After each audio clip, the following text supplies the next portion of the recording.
সৃষ্টি করেছেন, মানুষ আল্লাহর প্রতি মুহূর্তে আল্লাহর রিজিক খেয়ে বেঁচে থাকে।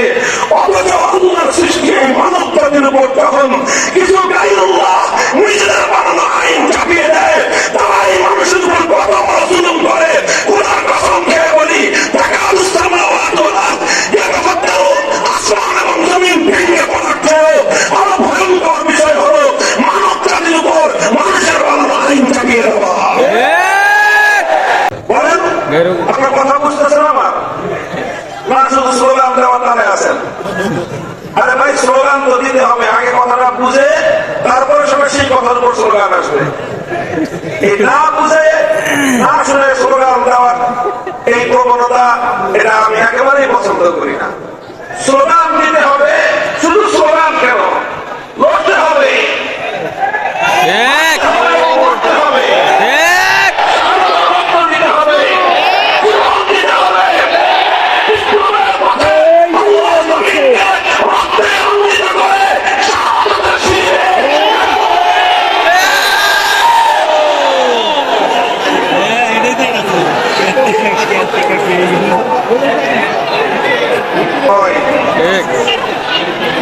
কিন্তু ওলামায়ে কেরামকে মনে রাখতে হবে যে আলেম সমাজ সমাজের প্রত্যেকটি অসঙ্গতি নিয়ে কথা বলতে আল্লাহর পক্ষ থেকে আদিষ্ট হয়েছেন।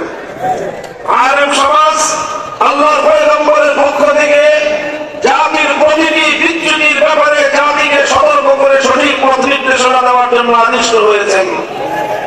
সুতরাং আমাদের স্পষ্ট ঘোষণা, এই জাহেলি সমাজ ব্যবস্থা আমাদের কাছ থেকে যাই শুনতে পছন্দ করুক আর যাই শুনতে অপছন্দ করুক, আমরা আল্লাহর কোরআনের দৃষ্টিতে, আল্লাহর পয়গম্বরের সুন্নাহর আলোকে সমাজ, রাষ্ট্র, রাজনীতির প্রতিটি অসঙ্গতি নিয়ে কথা বলবো, কথা বলতে থাকবো।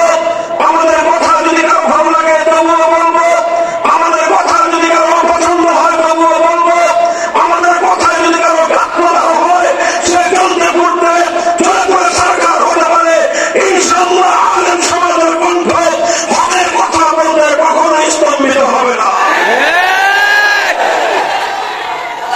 কেউ যেমন একাকার হতে পারে না, ঠিক তদ্রুপ রাত আর দিন যেমন একসঙ্গে এক সময়ে পাওয়া যেতে পারে না, ঠিক একইভাবে একই সঙ্গে একজন মানুষ ইমানদার এবং তাগুতে বিশ্বাসী হতে পারে না। যারা ইমানদার হয় তারা তাগুতকে অস্বীকারী হয়, যারা তাগুতকে বিশ্বাস করে তারা পশ্চিম গেল ইমানদার হতে পারে না। বড় আশ্চর্যের বিষয়, বড় দুঃখজনক এবং মর্মান্তিক বিষয় হলো এই, আজ মুসলিম সমাজের মধ্যে শত শত নয়, হাজার এবং লক্ষ নয়, কোটি কোটি মুসলমান এমন রয়েছে যারা নিজেদেরকে ইমানদার বলে পরিচয় দেয়, অথচ তারা তাগুতকে বিশ্বাস করে। তারা তাগুতে বিশ্বাসী হওয়ার কারণে তারা নিজেদেরকে যতই ইমানদার পরিচয় দিক, তাদের আইডেন্টি কার্ডে, তাদের পরিচয় পত্রে যতই ধর্ম হিসেবে মুসলিম লেখা থাকুক, তাদের নাম যতই আব্দুস সালাম, আব্দুল মুমিন এই নাম থাকুক, যখনই তারা তাগুতের উপর বিশ্বাস স্থাপনকারী হবে, তখন তারা ইমানদার এবং মুসলিম হতে পারে না। এটা হলো অত্যন্ত গুরুত্বপূর্ণ একটা বিষয়। সমাজের অসংখ্য অগণিত মানুষ এই তাগুতে বিশ্বাস থাকার কারণে তারা নিজেদেরকে মূর্খতাবশত, অজ্ঞতাবশত নিজেদেরকে ইমানদার বলে মনে করে, অথচ কোরআন এবং হাদিসের ফয়সালায় তারা স্পষ্ট ভাবে মুশরিক এবং তারা কাফের ও বেঈমান। এই জন্য আমি আমার আলোচনার সুবিধার্থে লম্বা আলোচনা করবো না, আমি বলতেছি আপনারা মেহেরবানি করে আওয়াজ করবেন না। আমার আলোচনার সুবিধার্থে আমি প্রথমে আপনাদের কাছে তাগুতের পরিচয় তুলে ধরতেছি। তাগুত কাকে বলা হয়? তাগুত লক্ষ্য করেন, কোরআনে পাকের অনেকগুলো আয়াতের মধ্যে আল্লাহ পাক রব্বুল আলামিন তাগুত শব্দটি প্রয়োগ করেছেন। فتبين الرشد من الغي فمن يكفر بالطاغوت ويؤمن بالله فقد استمسك بالعروة الوثقى। আল্লাহ বলেছেন যে তাগুতকে অস্বীকার করবে আর আল্লাহর উপর ঈমান আনবে, সে একটা শক্ত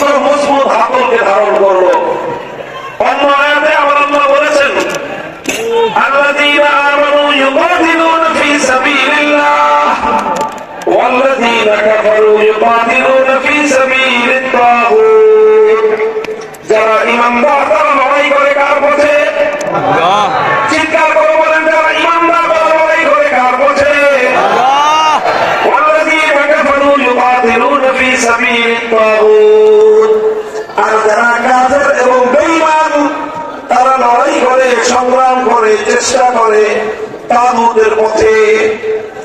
অর্থাৎ সব জায়গায় আল্লাহর কোরআন ঈমান বিল্লাহকে এবং তাগুতকে কম্পিটিটিভ অর্থাৎ একটি প্রতিদ্বন্দ্বিতামূলক শব্দ হিসেবে আল্লাহ প্রয়োগ করেছেন। আল্লাহর প্রতিপক্ষ হল তাগুত, তাগুতের প্রতিপক্ষই হলেন আমার আল্লাহ। সুতরাং দুই প্রতিপক্ষকে যেমন একসঙ্গে কেউ খুশি করতে পারে না, তদ্রূপ যদি কেউ তাগুতকে খুশি করতে চায়, পশ্চিম গেলে আল্লাহকে খুশি করতে পারবে না। যারা আল্লাহকে খুশি করতে চাইবে, যারা আল্লাহ সন্তুষ্টি হাসিল করতে চাইবে, যারা আল্লাহকে রাজি করতে চাইবে, তারা পশ্চিম গেল তাগুতকে রাজি করতে পারবে না। কাজেই এই যে দ্বিমুখী একটা চরিত্র মানুষের মধ্যে আছে, যে আল্লাহ ভি রাজি রহে শয়তান ভি নারাজ না হো, আল্লাহ সন্তুষ্ট থাকুক শয়তানও যেন বেজার না হয়, এই ধরনের ধোঁকাবাজি আর মুনাফিকি নীতি পরিহার করতে হবে। আর এই মুনাফিকি নীতি মুসলমানদের মধ্যে সবচেয়ে বেশি প্রবিষ্ট আছে। মুসলিম জাতি এবং সমাজের মধ্যে সবচেয়ে বেশি মুনাফিকি নীতি কার্যকর আছে হলো মুসলমানরা তাগুতের পরিচয় জানে না। এই জন্য খুব সংক্ষিপ্ত ভাবে আমি আপনাদের সামনে তাগুতের পরিচয় তুলে ধরছি।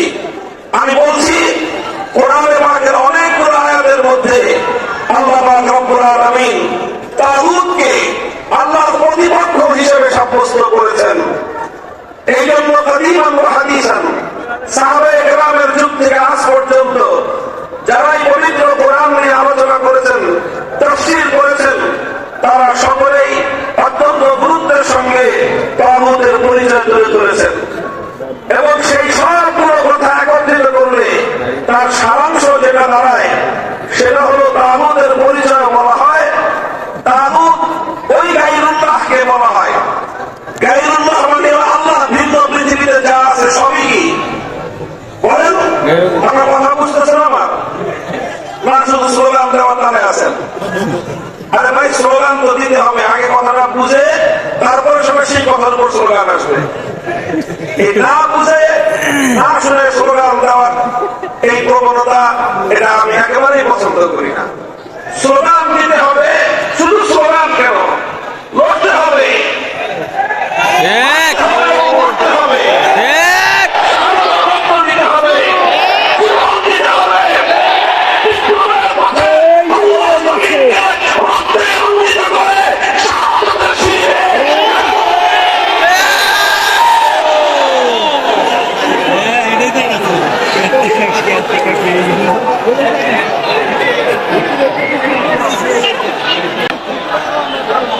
তবে এই সব কিছু করতে হবে, বুঝে না না বুঝে, চিন্তা করবেন, বুঝে না না বুঝে। আমাদের অত্যন্ত গুরুত্বপূর্ণ মৌলিক প্রশ্ন, আমার কথা বুঝেন, নবীন ওলামায়ে কেরাম ভালো করে বুঝবেন। আজকে এই সমাজের কাছে বিশেষ করে আধুনিক শিক্ষিত তরুণ প্রজন্ম, স্কুল কলেজ ইউনিভার্সিটির ছাত্ররা আজ যে প্রসঙ্গটা খুব ভালো করে জানতে চায়, বুঝতে চায়, সেই প্রসঙ্গ হলো এই ঈমান এবং কুফরের প্রসঙ্গ, তাওহীদ এবং শিরকের প্রসঙ্গ, একত্ববাদী আল্লাহ এবং এই তাগুতের পার্থক্য প্রসঙ্গ আজকে বুঝতে চায় তারা। আর এই আবেগ, এই চেতনা তাদের মধ্যে সৃষ্টি হয়েছে বলে বাংলাদেশে 5ই আগস্টের বিপ্লব হয়েছে। 5ই আগস্টের বিপ্লব শুধু আলেম ওলামারা করে নাই, 5ই আগস্টের বিপ্লব শুধু কওমি মাদ্রাসার ছাত্ররা করে নাই, বরং 5ই আগস্টের বিপ্লব এদেশের কওমি, আলিয়া, স্কুল, কলেজ, ইউনিভার্সিটির সকল প্রজন্মের ছাত্র জনতা, ইয়াং জেনারেশন, তরুণ প্রজন্ম ঐক্যবদ্ধ হয়ে যে বিপ্লব করেছে, সেই বিপ্লবের অন্যতম চেতনা ছিল আল্লাহ জমিন থেকে সমস্ত তাগুতি শক্তির শেকড় উপরে ফেলা। কাজেই এটা গুরুত্বপূর্ণ প্রসঙ্গ, এটা বুঝতে হবে আমাদেরকে। ছাত্র জনতা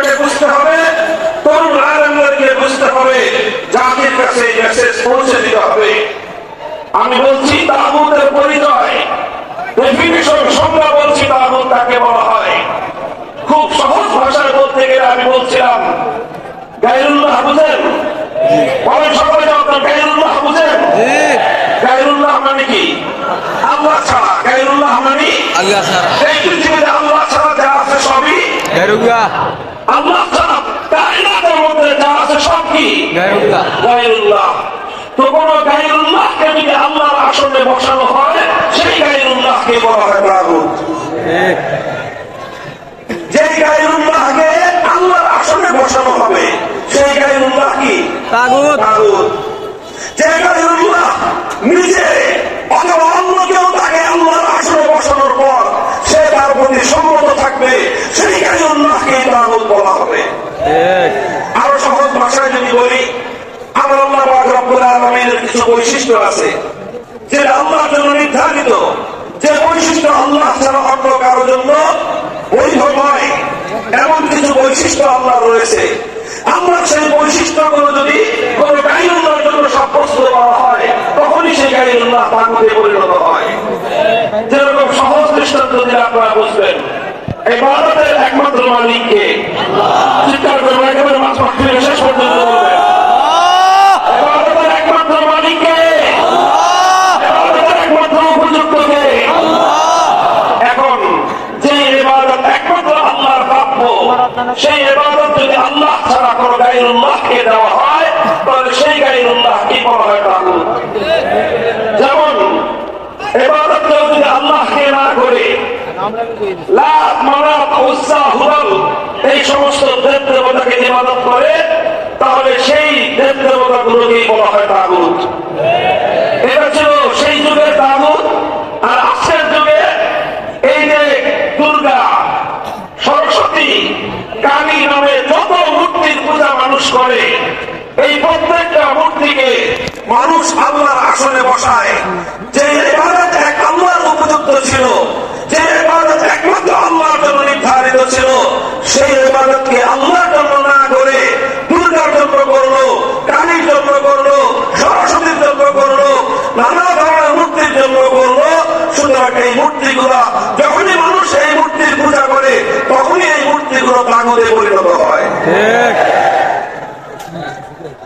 এটা মানুষ বুঝে, এটা মুসলমানরা বুঝে যে আল্লাহ ছাড়া অন্য কোন গায়রুল্লাহর পূজা করা যাবে না।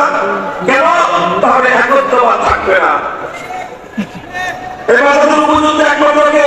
আল্লাহ। ইবাদত যেরকম একমাত্র আল্লাহ, আল্লাহই একমাত্র যেরকম ইবাদতের উপযুক্ত, আল্লাহই এই মহাবিশ্বের মধ্যে একমাত্র ইবাদত প্রাপ্য, ঠিক তদ্রুপ ইবাদতের মতো আল্লাহ পাকেরও আল্লাহর আরেকটা অনন্য বৈশিষ্ট্য রয়েছে যেটা আল্লাহর জন্য নির্ধারিত। সেটা হলো এই কায়নাতের মধ্যে, গোটা সৃষ্টি জগতের মধ্যে চূড়ান্ত ভাবে আনচ্যালেঞ্জেবল, অর্থাৎ যেই বিষয়কে কেউ চ্যালেঞ্জ করতে পারবে না, কেউ যেটাকে প্রশ্ন করতে পারবে না, কেউ যেটাকে বাতিল করতে পারবে না, এইরকম চূড়ান্ত ভাবে এই মহাবিশ্বের মধ্যে বিধান দেওয়ার একমাত্র মালিককে আল্লাহ। আল্লাহর কোন বিধানকে দুনিয়ার কোন কর্তৃপক্ষ চ্যালেঞ্জ করার অধিকার রাখে না। আল্লাহর কোন বিধানকে দুনিয়ার কোন ব্যক্তি বা কোন কর্তৃপক্ষ বাতিল করার অধিকার রাখে না।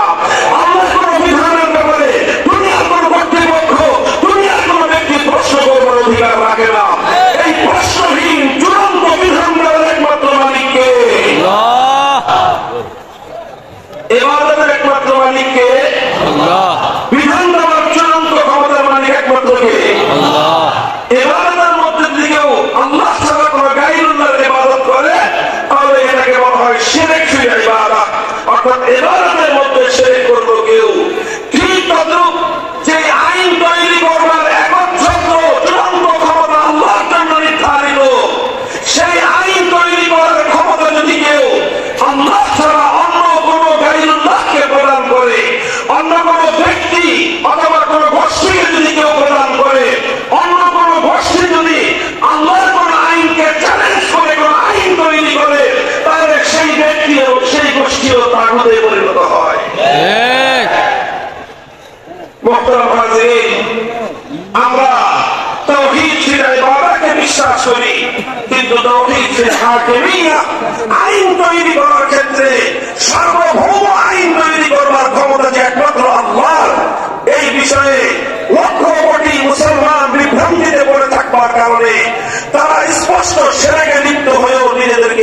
ইমানদার বলে পাবে। আর আল্লাহ পাক এই ধরনের নামধারী ইমানদারদের ব্যাপারে ক্ষোভ এবং ঘৃণা প্রকাশ করে বলেছেন, নিজেদেরকে ইমানদার বলে পরিচয় দেয়, অথচ বিচার চাওয়ার সময় তারা তাগুতের কাছে বিচার চাইতে চায়। আল্লাহ বলতে চান, যারা তাগুতের কাছে বিচার চাইতে পারে তারা আল্লাহর উপর ইমানদার হতে পারে না। কথাটা বোঝা গেল? তাহলে আল্লাহর জায়গায় যদি কোন গায়রুল্লাহর ইবাদত করা হয়, সেই গায়রুল্লাহকে কি বলা হয়? আল্লাহর পরিবর্তে কোন গায়রুল্লাহ যদি ইবাদত করা হয়, সেই গায়রুল্লাহকে কি বলা হবে? কি কথা? আল্লাহর জায়গায় আল্লাহর কোন আইন, আল্লাহর কোন বিধানকে যদি কেউ পরিবর্তন করে, আল্লাহর বিধানকে চ্যালেঞ্জ করে, আল্লাহর বিধানকে বাতিল করে, কোন ব্যক্তি কোন গোষ্ঠী যদি কোন আইন প্রণয়ন করে, সেই ব্যক্তি এবং সেই গোষ্ঠীকে কি বলা হবে? তাগুত। হতে পারে সেই ব্যক্তি কোন রাষ্ট্রের রাষ্ট্রপতি, যে রাষ্ট্রপতি আল্লাহর আইনের বিরুদ্ধে আইন করবে, সেই রাষ্ট্রপতিকে বলা হয় তাগুত। যেই প্রধানমন্ত্রী আল্লাহর কোন আইনকে চ্যালেঞ্জ করবে, সেই প্রধানমন্ত্রীকে বলা হয় তাগুত। যেই মন্ত্রী পরিষদ আল্লাহর আইনের বিরুদ্ধে কোন আইনকে অনুমোদন দিবে, সেই মন্ত্রী পরিষদকে বলা হয় তাগুত। যেই বিচারপতি, যেই বিচারপতি, যেই বিচারালয় আল্লাহর আইনের বিরুদ্ধে কোন আইনকে অনুমোদন দিবে, বৈধতা দিবে, সেই বিচারপতি এবং বিচারালয়কে বলা হবে তাগুত। যেই সংসদ অথবা যেই আইন পরিষদ আল্লাহর আইনের বিরুদ্ধে কোন আইন পাশ করবে, গোটা সেই সংসদকেই বলা হয় তাগুত। আল্লাহু আকবার। আল্লাহু আকবার।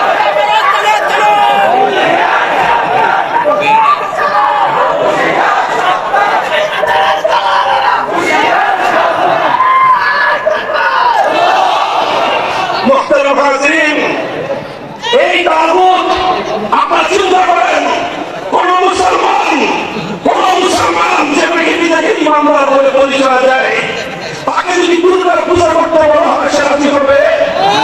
কোন ইমানদারকে যদি কালী অথবা সরস্বতী মূর্তি দেবতার পূজা করতে বলা হয়, সে রাজি হবে? যেমনি ভাবে কোন গায়রুল্লাহর পূজা করতে কোন ইমানদার রাজি হতে পারে না।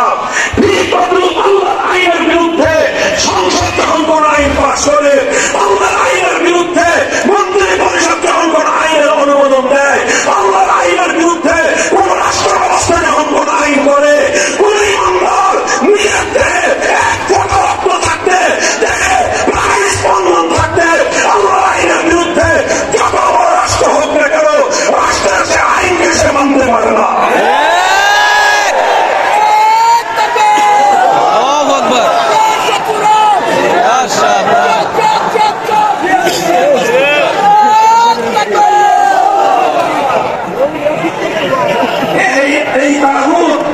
এই তাগুতি ব্যবস্থা তথা আল্লাহর এই পৃথিবীতে, আল্লাহর সৃষ্টি জগতের মধ্যে, আল্লাহর মাখলুকাতের উপর গায়রুল্লাহ আইন চাপিয়ে দেওয়া, এটাই হলো এই পৃথিবীর মানুষের স্পষ্ট অবস্থান ছিল তাওহীদের পক্ষে, শিরকের বিরুদ্ধে।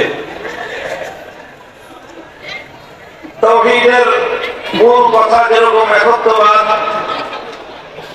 শিরকের মূল কথা হলো আল্লাহ পাক রব্বুল আলামিনের যেই সকল অনন্য এবং একচ্ছত্র বৈশিষ্ট্য রয়েছে, সেই বৈশিষ্ট্যের মধ্যে আল্লাহর সঙ্গে গায়রুল্লাহকে অংশীদার সাব্যস্ত করা। সেই শিরকের পৃথিবীতে সবচেয়ে বড় প্রতীক হলো মূর্তি। পৃথিবীতে শিরকের সবচেয়ে বড় প্রতীক, আইকন হলো মূর্তি। মূর্তি সেটা যে নামেই হোক, মূর্তির মাধ্যমেই পৃথিবীতে শিরকের সূচনা। মূর্তি থেকেই এই পৃথিবীতে মানুষ শিরকের দিকে ধাবিত হয়েছে। এটা কোন সাধারণ মানুষের কথা নয়, বরং এটা স্বয়ং আল্লাহ রাসূল সাল্লাল্লাহু আলাইহি ওয়াসাল্লামের হাদিসের ঘোষণা। এই জন্য কোন একত্ববাদী, কোন মুমিন, কোন তাওহীদপন্থী মানুষ কখনো মূর্তির পক্ষ অবলম্বন করতে পারে না। ঠিক। এবং প্রত্যেকটা তাওহীদবাদী ইমানদারের অবস্থান স্পষ্টভাবে মূর্তির বিপক্ষে হতে হবে। মূর্তির এই বিতর্কের সময়ে আপনাদের এই মঞ্চেই আমি বাংলাদেশে যার নেতৃত্বে মূর্তি সংস্কৃতি বাস্তবায়নের অপচেষ্টা করা হয়েছিল, তাকে সতর্কবাণী উচ্চারণ করেছিলাম। সেই সতর্কবার্তা এটা তাদেরকে বলেছিলাম কল্যাণকামিতার দৃষ্টিতে, কিন্তু তারা বিষয়টাকে ভালো চোখে না নিয়ে তারা সতর্ক হবে তো দূরের কথা, তারা শিরকের পথে অটল থেকে একত্রবাদের কথা বলার অপরাধে, মূর্তির বিরুদ্ধাচরণ করার অপরাধে আমাদের বিরুদ্ধে ভিন্ন ষড়যন্ত্রে লিপ্ত হয়েছিল। 4 বছর পরে আজকে কথা বলতে আমাদের কোনো দ্বিধা নেই যে আমরা এর চেয়ে কঠিন পরিস্থিতি হলেও আলহামদুলিল্লাহ কখনোই মূর্তির বিরুদ্ধে আমাদের কণ্ঠে কথা বলতে আমরা দ্বিধা করব না। আল্লাহ পাক রব্বুল আলামিন আমাদের সামান্য কথা এবং সামান্য একটু জায়গার কোরবানির বদৌলতে আল্লাহ পাক রব্বুল আলামিন অনেক বড় বিজয় দিয়েছেন যে 1 ঘন্টার ব্যবধানে গোটা বাংলাদেশ মূর্তির অপবিত্রতা থেকে মুক্ত হয়েছে। আমি আপনাদের সামনে এই গভীর রজনীতে সুদীর্ঘ আলোচনা করব না। আপনারা জানেন আমার আলোচনার বিষয়বস্তু সাধারণত চলমান কিছু বিষয় হয়ে থাকে, যে বিষয়গুলোর সাথে সমাজ, রাষ্ট্র, রাজনীতি, আন্তর্জাতিক চলমান প্রেক্ষাপটের একটা প্রেক্ষাপট এবং সেই বিষয়গুলোর আলোচনা থাকে আমার আলোচ্য বিষয়। এগুলো আমরা কেন বলি? যদিও আমাদের এই কথা অনেকের কাছে ভালো লাগে না। অনেকে মনে করে আরে মোলামারা শুধুমাত্র মাসালা মাসাইল নিয়ে আলোচনা করবে, আরে মোলামারা শুধু ধর্মের ইবাদত বিষয়ে কথা বলবে, ইসলামের ইবাদত, নামাজ, রোজা, হজ, যাকাত, পর্দা, মুশিদা, পিতা মাতার হক, জাহান্নামের আযাবের ভয়, জান্নাতের আশাবাদের কথা, কবরের কথা, এই সমস্ত কথার মধ্যে আলেমদের আলোচনা সীমাবদ্ধ থাকবে। এটা আমাদের সমাজের এক শ্রেণীর মানুষের বদ্ধমূল ধারণা। তারা আলেমদের কাছ থেকে সমাজের অসঙ্গতি নিয়ে কথা শুনতে চায় না। তারা ওলামায়ে কেরামের কাছ থেকে রাজনীতির অঙ্গনে নানা ধরনের কুসংস্কারের বিরুদ্ধে আলেমদের প্রতিবাদী কণ্ঠের আওয়াজ তারা শুনতে অভ্যস্ত নয়। কিন্তু ওলামায়ে কেরামকে মনে রাখতে হবে যে আলেম সমাজ সমাজের প্রত্যেকটি অসঙ্গতি নিয়ে কথা বলতে আল্লাহর পক্ষ থেকে আদিষ্ট হয়েছেন। আলেম সমাজ আল্লাহর পয়গম্বরের পক্ষ থেকে জাতির প্রতিটি বিচ্যুতির ব্যাপারে জাতিকে সতর্ক করে সঠিক পথ নির্দেশনা দেওয়ার জন্য আদিষ্ট হয়েছেন। সুতরাং আমাদের স্পষ্ট ঘোষণা, এই জাহেলি সমাজ ব্যবস্থা আমাদের কাছ থেকে যাই শুনতে পছন্দ করুক আর যাই শুনতে অপছন্দ করুক, আমরা আল্লাহর কোরআনের দৃষ্টিতে, আল্লাহর পয়গম্বরের সুন্নাহর আলোকে সমাজ, রাষ্ট্র, রাজনীতির প্রতিটি অসঙ্গতি নিয়ে কথা বলবো, কথা বলতে থাকবো। আমাদের কথা যদি কারো ভালো লাগে তবুও বলবো, আমাদের কথা যদি কারো অপছন্দ হয় তবুও বলবো, আমাদের কথা যদি কারো ঘাটলা হয় সে চলতে পড়তে চলে পড়ে সরকার হতে পারে, ইনশাআল্লাহ আলেম সমাজের কণ্ঠ হকের কথা বলতে কখনো স্তম্ভিত হবে না।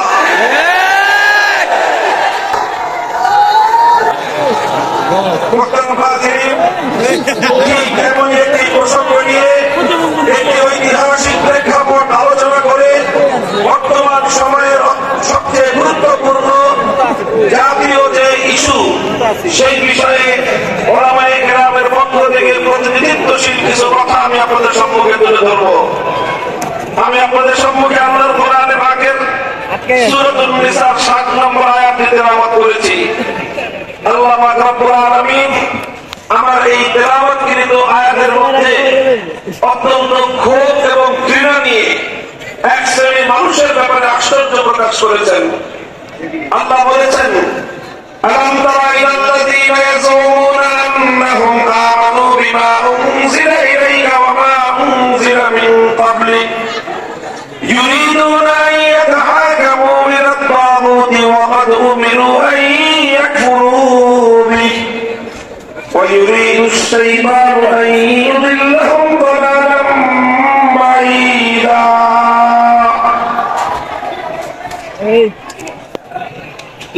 আপনারা এদিকে লক্ষ্য করে আওয়াজ করবেন না ভাই টিন ভাঙে না বিল্ডিং ভাঙে যাই ভাঙে আওয়াজ করবেন না শান্ত হন আপনারা কেউ শব্দ করবেন না ভাই কোন আওয়াজ করবেন না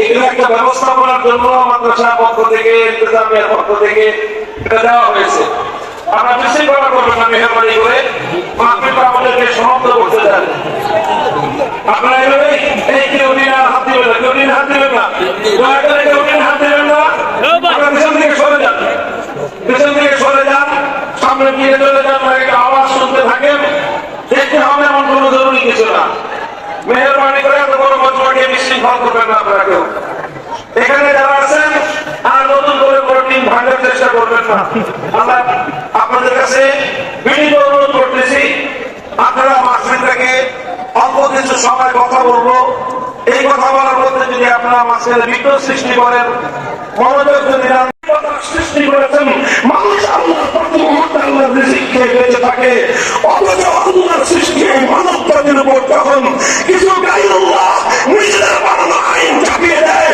তারা এই মানুষের উপর কত বড় জুলুম করে খোদার কসম খেয়ে বলি তাকে আসমান এবং জমিন ভেঙে পড়ার চেয়েও আরো ভয়ঙ্কর বিষয় হলো মানব জাতির উপর মানুষের বানানো আইন চাপিয়ে দেওয়া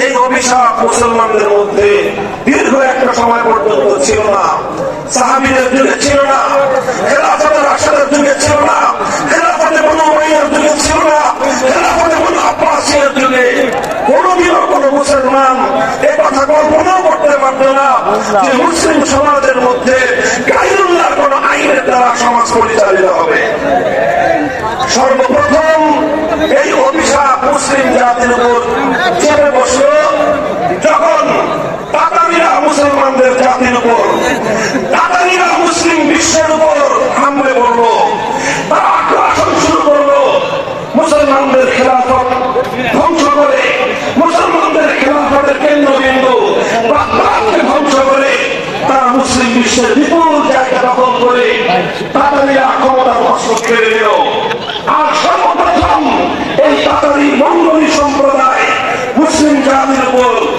তাদের তাতারিদের নেতা কুখ্যাত ধ্বংসযজ্ঞবাজ চেঙ্গিস খানের বানানো আইন যেটা ইতিহাসের পাতায় বলা হয় ইয়াসের নামক চেঙ্গিস খানের বানানো আইন গ্রন্থ দিয়ে মুসলিম জাতির উপর তারা শাসন এবং আইন কার্যক্রম পরিচালনা করা শুরু করলো এটাই ছিল ইতিহাসের আলোকে মুসলিম জাতির উপর আল্লাহর আইনের বিরুদ্ধে মানব রচিত আইনের সর্বপ্রথম প্রয়োগ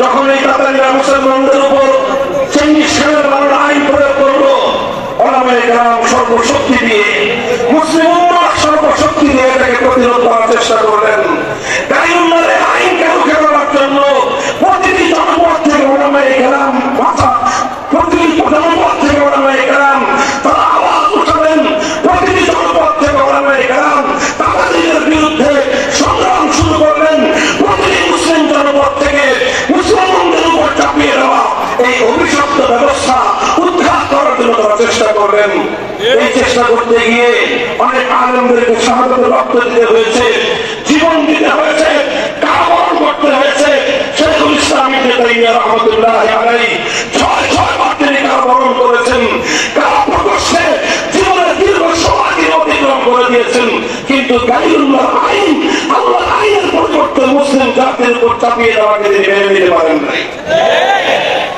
ওলামায়ে কেরামের এই সংগ্রাম তাদের এই ত্যাগ আর কোরবানির বিনিময়ে এক সময় আল্লাহ পাক রব্বুল আলামিন মুসলমানদের উপর থেকে এই অভিশাপকে তুলে নিলেন তাতারিরা ব্যাপকভাবে পরাস্ত হলো বিভিন্ন যুদ্ধে তাতারিদের পরাজয় ঘটলো আর অনেক তাতারিরা ইসলাম গ্রহণ করে ইসলামের সুশীতল ছায়ায় চলে আসলো এবং একটা পর্যায়ে গিয়ে খেলাফতে ওসমানিয়া প্রতিষ্ঠিত হলো একদিকে নাম দেওয়াছে খেলাফতে বনু আব্বাসিয়া আরেকদিকে খেলাফতে ওসমানিয়া চলতে থাকলো এবং আবার মুসলমানদের মুসলমানদের দেশে মুসলিম সমাজে আল্লাহর আইনের দ্বারা জাতি শাসিত হওয়ার সেই সোনালী যুগ আবার ফিরে এলো।